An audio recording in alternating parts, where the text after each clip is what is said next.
Sun and games. It's freezing in New York, but Yankees Mets set for Florida. I wish I was in Florida right now. But guys, these are two teams going into spring training with two different sets of expectations.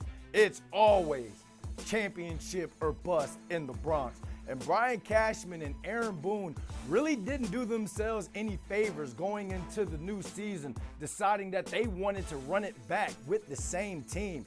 Usually familiarity or continuity in a roster in professional sports, that's a good thing. But not when you're going into year 17 of a World Series drought and you have a fan base that's not accepting anything outside of a championship. Losing to the Blue Jays in the ALDS, that ain't good enough around here. It's the same song as it is in years prior.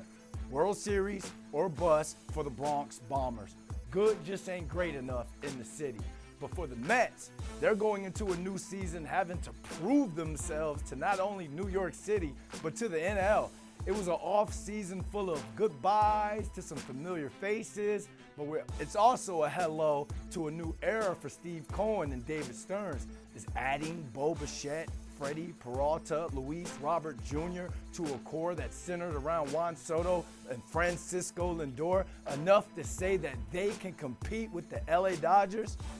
Right now, looking at this roster as a whole, I'm not so sure, but we're going to find out soon enough, aren't we?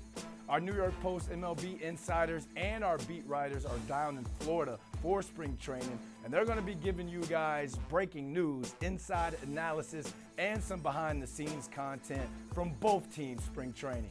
Get your Yankees and Mets fixed by heading over to NewYorkPost.com/sports and our New York Post Sports YouTube channel.